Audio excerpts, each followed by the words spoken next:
Bonjour à tous, bienvenue dans ce nouveau numéro de Dimanche en politique, numéro spécial Club de la presse. Pendant une demi-heure, nous allons vous proposer d'analyser et de commenter l'actualité politique en Poitou-Charentes afin de mieux la comprendre. Pour cela, j'ai invité à mes côtés sur ce plateau Delphine Noyon, directrice adjointe de l'édition de la Vienne de la Nouvelle République et de Centre Presse. Bonjour Delphine. Bonjour. Également sur ce plateau, Laïd Beritane, rédacteur en chef adjoint de France 3 Poitou-Charentes. Bonjour Laïd. Bonjour à tous. Face à vous Arnaud Varane, rédacteur en chef de l'hebdomadaire 7 à Poitiers. Bonjour Arnaud. Bonjour. Et enfin en duplex de notre studio de La Rochelle, Arnaud Develde, rédacteur en chef de Demoiselle FM. Bonjour Arnaud, bonjour à tous, merci de votre présence. On commence rapidement, si vous le voulez bien, allez, avec le remaniement gouvernemental. Un nouveau gouvernement, mais toujours aucun ministre en provenance des départements de Poitou-Charentes. Delphine Noyon, est-ce que ça veut dire que ce territoire, le nôtre, depuis la réforme des régions par exemple, est moins bon en termes de représentativité politique? Je ne sais pas si c'est vraiment le cas. On a Sacha Houlié, par exemple, qui est quand même bien connu au niveau national, mais qui le disait lui-même, c'était trop tôt, il voulait encore faire du terrain, il n'était pas encore assez aguerri. À un moment donné, on a entendu parler de Dominique Bussereau, peut-être, qui aurait pu y aller, et puis finalement, bon, non. Donc, c'est peut-être plutôt que c'était pas le moment, au prochain tour. Arnaud Varane, Sacha Houlié, c'est le prochain de chez nous qui a un avenir ministériel. Sacha Houlié, c'est celui qui normalement est sur orbite pour un ministère, mais un petit peu plus tard. Et c'est vrai qu'il faut aussi dire que c'était un remaniement à minima, donc il y avait quand même peu de postes à pourvoir.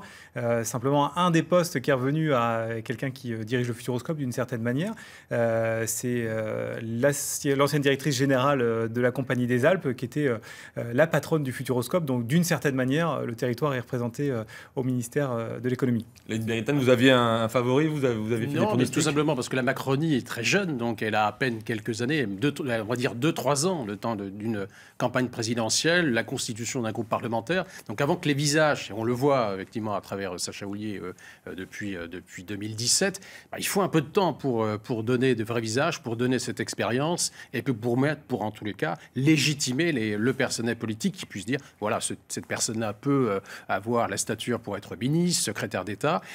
En ce qui nous concerne, comme on le disait en préparant cette émission, on est sur une année zéro. Donc nous, on va dire, nos principes, notre manière de penser à la politique, là aussi, de nous-mêmes, doit être remise en cause. Et c'est en cela que il est difficile de dire un tel ou un tel peut être ministre. C'est pas le cas. Il va falloir repartir à zéro. Alors, on a entendu le nom de Dominique Bussereau. C'est vrai, il a circulé dans les traditionnelles rumeurs pré-remaniement. Et on va en parler très rapidement avec Arnaud Develde. A-t-il été tenté? A-t-il vraiment été approché? L'intéressé, il faut le dire, n'a pas été très très clair à ce sujet. En revanche, le fait qu'il ne soit pas de nouveau au gouvernement, finalement, semble-t-il, ce n'est pas pour lui déplaire. C'est ce qu'il a déclaré lundi dernier. Écoutez. Ça tombe plutôt bien parce que je n'étais pas demandeur. Donc j'avais plus envie de rester ici en Charente-Maritime, de présider les départements de France où nous avons beaucoup de problèmes à régler avec l'État, le gouvernement. Et donc cette non-proposition me convient bien. Elle a aussi l'avantage de m'éviter le divorce. Arnaud Develde, avez-vous davantage d'informations sur l'approche réelle ou pas de Dominique Bussereau en vue du remaniement? Approche réelle, ça c'est certain. Je me suis même laissé dire que ça a discuté assez longuement entre Dominique Bussereau et peut-être le Premier ministre, peut-être le Président de la République. En tout cas, Dominique Bussereau aurait eu un certain nombre d'exigences qui n'ont pas été remplies. Et voilà pourquoi, finalement, les choses ne se sont pas faites. Après, voilà, la formule est jolie de dire par une pirouette, ça va m'éviter le divorce. On sait bien que Dominique Bussereau passe déjà son temps à Paris, très souvent. Alors, il peut bien sûr dire qu'il préfère la Charente-Maritime, où il est vrai, il est très implanté. Mais je pense qu'un poste ministériel important ne lui aurait pas déplu. C'est ce qui ne lui a pas été proposé, manifestement. Laïd Beritane. Je voudrais quand même qu'on souligne quand même qu'on est dans une stratégie du remaniement. Il y a eu un précédent remaniement où il y a eu très peu, pratiquement, d'entrants et de sortants. Là, on est sur 4 sortants et 8 entrants. Je pense que ce n'était pas non plus le désir du président Macron de refaire un deuxième remaniement. Et donc, dans ce deuxième remaniement, il y avait aussi cette problématique pour lui, d'où le temps du remaniement, de déséquilibre. Il y a eu cette tentative de débauchage, on le voit bien à travers l'exemple de Dominique Bussereau. Il y en a eu d'autres, d'ailleurs. Guillaume, le ministre de l'Agriculture, s'en est en exemple. Donc, mais à la marge. Donc, à mon avis, le vrai temps politique, ce seront le temps d'après les européennes. Il y a quand même un paradoxe dans l'attitude de Dominique Bussereau, en particulier des jupéistes en général. C'est ce rapport qu'ils ont à Emmanuel Macron. D'un coup, un coup, c'est un allié, et de l'autre coup, c'est l'adversaire le plus féroce des élus de terrain. Ce qui peut s'expliquer tout simplement parce que les élus de terrain sont confrontés justement à une vraie fronde de leurs collègues, et ils doivent défendre les intérêts des élus de terrain justement à Paris. Et c'est un jeu d'équilibre. On a vu avec les présidents de région qui aujourd'hui sont reçus à Matignon. Il y a une nécessité aussi pour Dominique Bussereau finalement d'aller chercher le gouvernement et de peser dans le rapport de force. Et donc c'est une manière aussi de peser dans le rapport de force que d'être impliqué dans les négociations autour du remaniement. Et on ne peut pas dire le jeudi je suis contre le gouvernement nous étrangle, le vendredi finalement on m'entend, peut-être je suis approché, et le dimanche ou le samedi, tiens, je vais rentrer dans le gouvernement. Arnaud Donc là, ça te paraissait complètement schizophrène. Arnaud Devel, est-ce qu'il y a une schizophrénie de la part des jupéistes, on va dire, allez. À l'évidence, et je crois que ça a été bien souligné à l'instant, cette question de la misère qui serait faite au territoire par le gouvernement, c'est un point central. On a bien vu à quel point Dominique Bussereau, mais ses collègues homologues, présidents des régions, présidents des maires de France, sont montés au créneau. Et évidemment, ça devient compliqué dans cette équation-là de sortir du jeu et de dire « et maintenant, je vais rejoindre le gouvernement ». Même s'il y a franchement une sympathie, ne serait-ce qu'à travers la personnalité du Premier ministre, on le sait, un proche d'Alain Juppé. Ça devient compliqué aussi en interne chez les Républicains. Illustration à la suite des élections internes, ces derniers jours, des responsables départementaux des Républicains exitent souvent les Juppéo-Raffariniens, en tout cas chez nous, avec la défaite par exemple à Angoulême, du maire d'Angoulême, Xavier Bonnefond, face au vauquiésiste Philippe Lecornu. Ah, effectivement, là pour le coup, il y est allé. Il était candidat à sa propre succession. Beaucoup en interne ont dit n'y va pas, parce que vu ta position vis-à-vis du gouvernement Philippe, là, il va falloir que tu sois cohérent. On a un parti qui aujourd'hui a un président, a une ligne Vauquier. On a bien senti qu'en interne ça tanguait. Il faut juste rappeler que actuellement, les Républicains en Charente, c'est un peu plus de 300 militants. C'est-à-dire qu'on est parti de 2007 à 2018, toutes les fédérations ont perdu des centaines et des centaines d'adhérents. Visiblement, sont restés... Et là, il ne reste plus que le noyau dur. Et le noyau dur, aujourd'hui, eh bien, il est dans une logique de parti, d'appareil. On a une majorité qui est présidée par Vauquier. Eh bien, si Xavier Bonnefond, il n'est pas sur la ligne du parti, il ne peut pas se présenter. Et résultat, il a démissionné de son parti. On en parlera un peu plus tard avec les municipales. Dans la Vienne, c'est également un vauquiésiste, Romain Bonnet, qui succède au Raffarinien Olivier Chartier en battant Sylviane Monction. Clairement, la scission est de plus en plus nette entre, comme disait Delahaye, le noyau dur des adhérents et leurs anciens, en tout cas, représentants, ceux qui sont proches d'Alain Juppé et de Jean-Pierre Raffarin. En effet, on est sur ceux qui restent. Il reste aussi un peu plus de 400 militants dans la Vienne. Ils étaient 1000 il y a 2 ans, ils étaient 2000 il y a 5 ans. Et ceux qui, visiblement, sont partis, ce sont plutôt les proches, justement, de Jean-Pierre Raffarin ou juppéistes. En tout cas, on l'a vu au niveau des résultats, puisqu'il fait un peu plus de 60%, 62,5% pour Romain Bonnet, qui est vraiment vauquiésien, même dans la droite dure, puisqu'il est même proche de Guillaume Pelletier, etc. Donc là, on a vraiment une modification du paysage au niveau des Républicains. Ça nous dit quoi de l'influence, aujourd'hui, actuelle, de Jean-Pierre Raffarin et de ses amis, de Dominique Bussereau? Ça veut dire que c'est fini, c'est zéro maintenant dans les Républicains? Il n'y a plus rien? On le sentait déjà. Déjà, Jean-Pierre Raffarin, maintenant, qui a quitté, il n'est plus très très présent sur la Vienne, mais on le sentait déjà même avant qu'il quitte le Sénat. Présidentielle, d'ailleurs, la dernière présidentielle. Oui, on a bien vu les fractures. On a bien senti là qu'il avait perdu de l'influence en fait au niveau des militants. On a même Elisabeth Morin-Chartier, pareil, qui elle est passée chez Agir, carrément, qui a changé de parti. Donc là, on sent vraiment qu'il y a eu un mouvement, un raz-de-marée, on va dire, de la droite plus dure. Arnaud Varane. C'est aussi la conséquence de la triangulation d'Emmanuel Macron en 2017, qui continue à faire son œuvre, tout simplement, et qui radicalise quelque part les positions. Il ne faut pas s'étonner que dans les 4 départements de Poitou-Charentes, il y ait des proches de Vauquier ou de François Fillon, puisque je rappelle qu'Armel Cassin, dans les Deux-Sèvres, était filloniste et pris le pouvoir d'une certaine manière. Voilà. Et les centristes, eux, sont plus attirés effectivement par Emmanuel Macron, mais sans le dire et sans franchement y aller. Donc il y a une sorte de radicalisation des positions. Et puis il y a un autre élément, effectivement, qui est aussi intrinsèque à ce qu'on se dit, c'est la stratégie des primaires. À partir du moment où on instaure des primaires dans tous les partis, en tous les cas chez les Républicains, c'est pas une habitude, eh bien on constate des courants. C'était le cas, ça a toujours existé, mais les courants, entre guillemets, étaient bien cadenassés par un chef de parti, la tradition gaulliste, où on suit un parti une fois que les choses sont dites, mais on les dit en famille. Là, pour le coup, il n'y a plus de toit. Donc on voit effectivement de très haut tout ce qui se passe au sein même de la famille.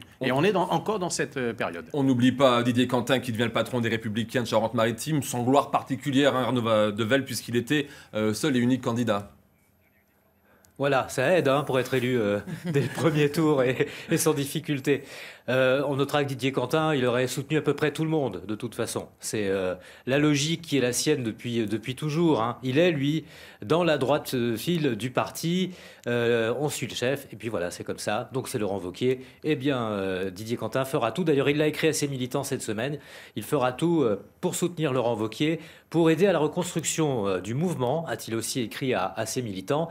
Ça en dit long sur le fait qu'effectivement, il est abîmé, ce mouvement. Ouais. Et c'est le cas aussi en Charente-Maritime, même si il a peut-être perdu moins de militants qu'ailleurs. J'ai une question pour vous, Arnaud Devel, justement. Est-ce qu'il n'y a pas eu une entente entre Didier Quentin et Jean-Louis Léonard, donc l'ancien président, pour te dire, effectivement, ne te représente pas, et j'y vais à ta place? Est-ce que vous savez ça, s'il y a eu un accord tacite entre les deux hommes?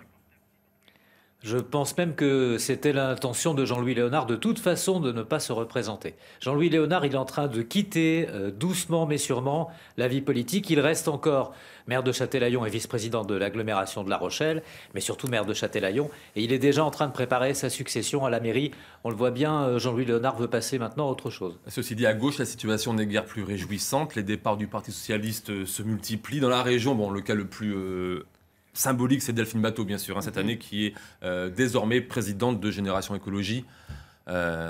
Là aussi, hein, ça fait très très mal. La triangulation dont vous parliez, Arnaud Varane, de Emmanuel Macron, fait encore plus de mal finalement au Parti socialiste qu'aux Républicains, on a l'impression. On le voit avec Emmanuel Morel et puis Marie-Noëlle Lienemann qui quitte le parti, peut-être pour se rapprocher de la France insoumise en vue des prochaines élections. On voit bien que voilà, les grands partis, le PS et LR, sont en reconstruction, mais en reconstruction à partir de cendres qui sont encore brûlantes. Ça va être très compliqué parce que la base de militants se décourage également. Alors peut-être que les municipales vont permettre de regonfler un petit peu les troupes, encore que, mais pour l'instant, c'est vrai que c'est un peu mort de peine. Vous dites reconstruction, mais enfin, chaque jour apporte encore une pierre qui dégringole de l'édifice. On est plutôt en destruction. On voit dans la Vienne, Laurence Valois-Rouet apparaît de temps en temps, mais c'est quand même assez rare. Il n'y a aucune visibilité, je trouve, pour le PS en ce moment dans la Vienne, hein, clairement. On ne les voit pas. Oui. Dans le reste de la région, l'Aïd, en Charente, dans les Deux-Sèvres. La situation est la même, avec des nuances, parce que il y a le bilan des élections municipales dans les Deux-Sèvres où on a vu un maire UDI, parti radical, l'emporter dès le premier tour face à la députée sortante Gévelyne Gaillard. Donc ça, c'était le premier séisme. Et depuis, le maire de Niorne donne tous les signes de ralliement à l'actuel gouvernement. Donc on voit bien que là, ici, il est dans une stratégie de macro-compatibilité qui fait que on ne va pas imaginer pour lui un candidat pro-Macron face à lui aux prochaines élections. Donc lui, il a effectivement fait le vide. Il a donné sa feuille de route. Il est macro-compatible. Il n'aura pas de candidat en face de lui. Donc, entre guillemets, les municipales à Niort sont, entre guillemets, bien dégagées. Ce qui est moins le cas à gauche. À La Rochelle, Arnaud Devel, on en parlera en toute fin d'émission, bien sûr, d'un nouveau scénario qui se profile pour les électeurs rochelais. Ailleurs, c'est pareil, c'est compliqué pour la gauche socialiste, on va dire. En Charente-Maritime, Saintes, pour l'instant, on ne sait pas très bien qui va se présenter au municipal. À Rochefort, on a un candidat, mais c'est compliqué parce qu'il a déjà perdu en interne les élections à la section socialiste de Rochefort. Donc, ça va être compliqué tout de même d'avoir des soutiens. Ailleurs dans le département, que vous dire, à part Michael Vallée, le maire de Marennes, qui est le chef de file de l'opposition au conseil départemental, on ne voit pas très bien aujourd'hui qui peut emmener une reconquête des socialistes. C'est très très mal parti comme ailleurs dans la région. Apporter comme une précision. On est dans une situation, d'ailleurs, on en a beaucoup parlé ici, on est dans une situation où il y a beaucoup de démissions de maires ruraux, d'adjoints, de conseillers municipaux. Donc on est dans un paradoxe aujourd'hui où l'édile ou à responsabilité municipale, beaucoup de démissions. On n'avait jamais vu ça depuis 1945. Et paradoxalement, les maires des principales villes vont se représenter. Il y a eu un effet dégagisme avant la présidentielle. Il y a eu des gens qui ne se sont pas représentés aux dernières législatives. Donc on a bien vu un renouvellement. Et en 2020, donc aux prochaines municipales, les actuels sortants des principales villes se représenteront. On termine le tour d'horizon un peu des forces politiques dans la région. Les Insoumis, eux, de leur côté, apparemment, on a l'impression qu'ils ont aussi toujours le même problème, à savoir un leader fort, Jean-Luc Mélenchon, qui attire sur lui, on l'a encore vu cette semaine, toute la lumière médiatique, que ce soit en bien ou en mal d'ailleurs. Ils sont très peu à exister à ses côtés et au niveau local. Alors là, pour le coup, il est très compliqué. En tout cas, c'est un désert de notoriété. En tout cas, j'entends bien de notoriété. Et ce, malgré parfois un électorat présent, comme dans les centres-villes, comme Poitiers ou Niort, par exemple. Oui, effectivement, Christiane Fraisse, qui s'était présentée en 2014, avait fait quand même plus de 15 points, au second tour, avec une alliance Ozon Poitiers écologique, solidaire et sociale, un peu protéiforme, puisqu'il y avait quand même différents courants qui étaient représentés.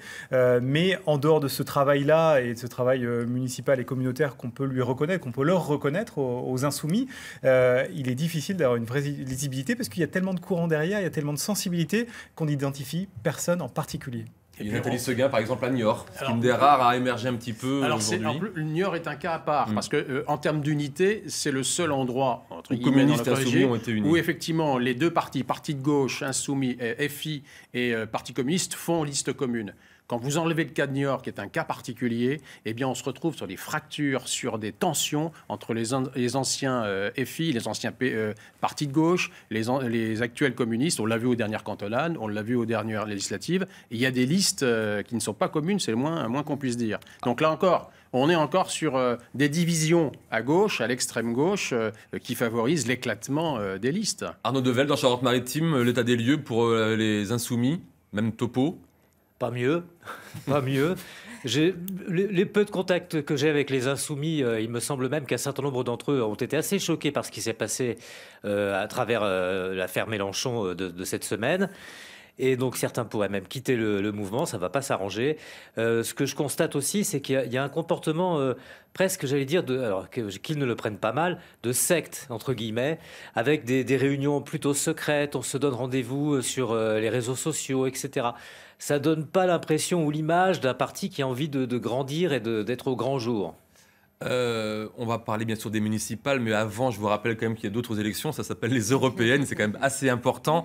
On voit aujourd'hui des positionnements assez intéressants, par exemple à gauche, Delphine Batho, Benoît Hamon, tiens, même Ségolène Royal, je pense à Delphine Batho, mais aussi je pense à Ségolène Royal, Benoît Hamon, Yannick Jadot, et parfois on entend même Jean-Luc Mélenchon sur le côté écolo-progressiste. On a l'impression qu'il va y avoir une multiplication de listes aux prochaines européennes. Est-ce que à gauche, la machine à perdre est en train de s'installer?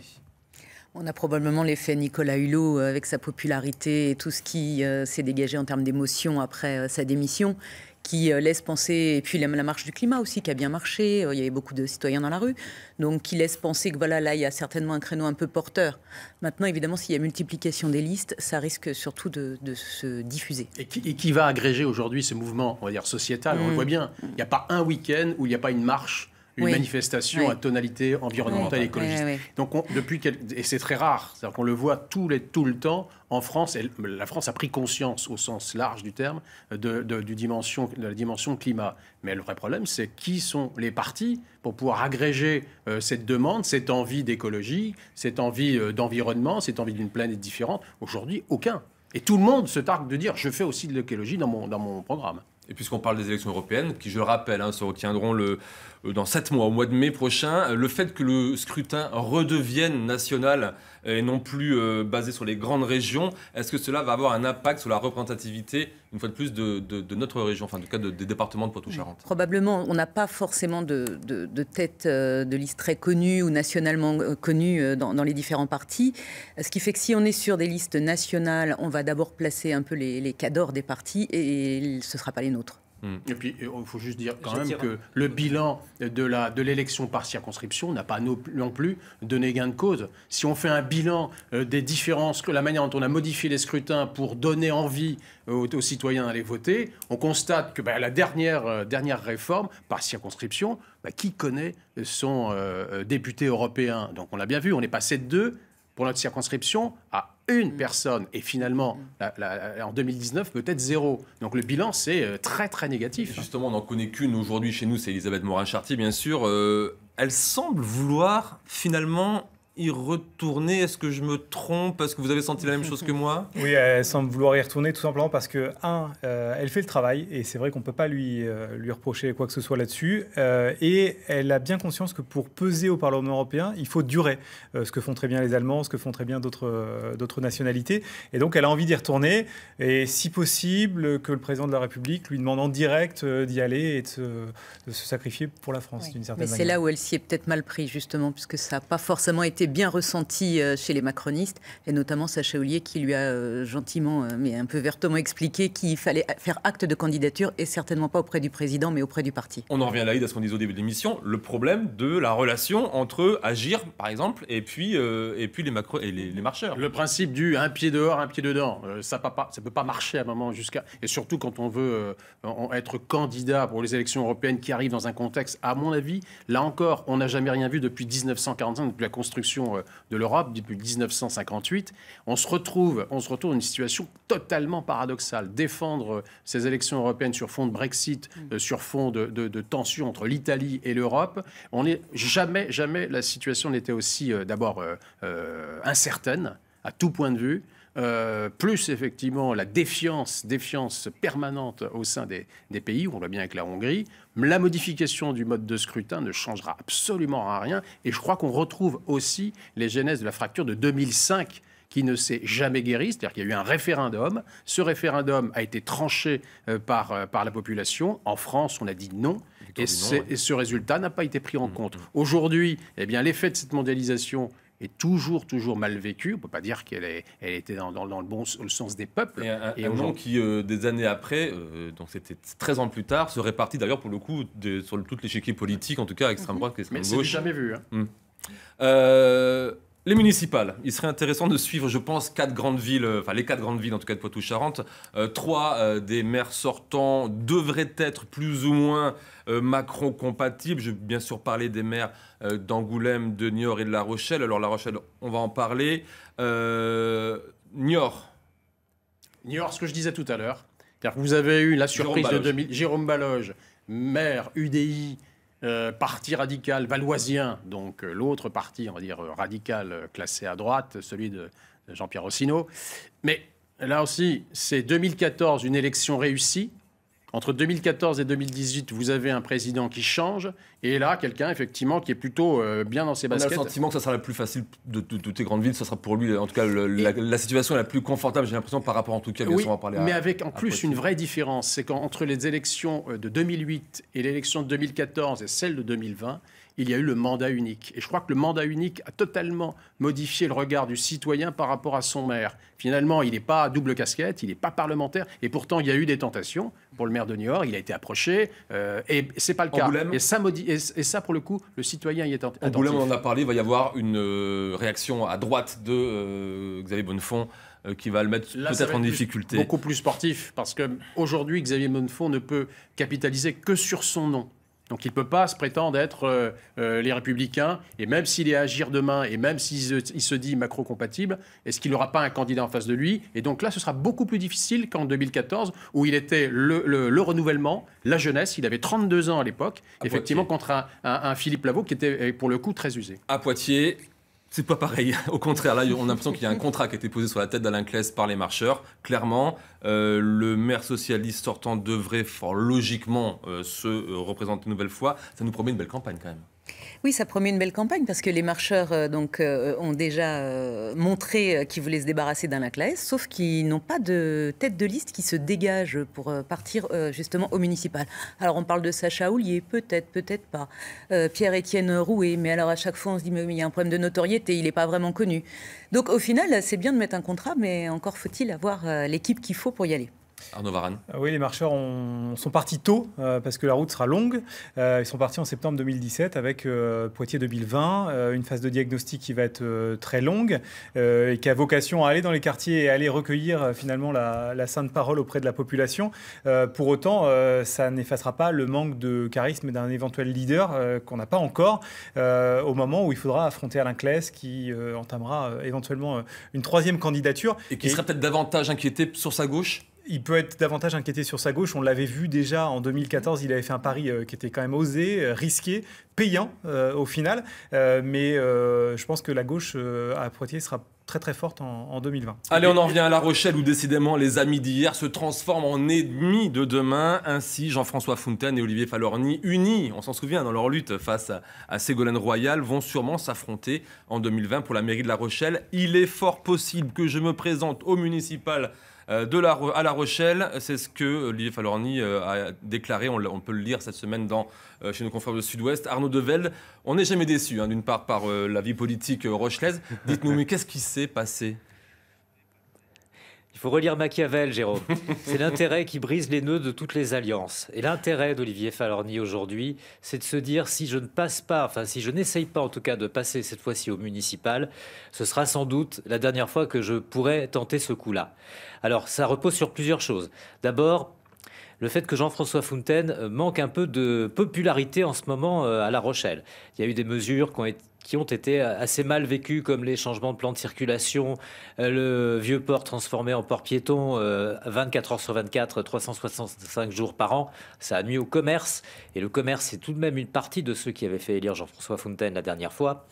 Et puis Olivier Falorni se dit que peut-être son tour est venu. Il est rochelais, alors ça, jusqu'au bout des ongles. Son grand-père déjà était investi dans la vie publique, à l'époque au Parti Socialiste, à la SFIO peut-être. Donc c'est dire que Olivier Falorni se sent parfaitement légitime. Évidemment, s'il veut y aller, il ne peut pas y aller avec Jean-François Fontaine dans son équipage, donc il va contre lui. C'est ce qu'on appelle la prime à l'opposant, parce que La Rochelle n'a jamais aussi bien brillé que lorsqu'il y avait une opposition politique sérieuse.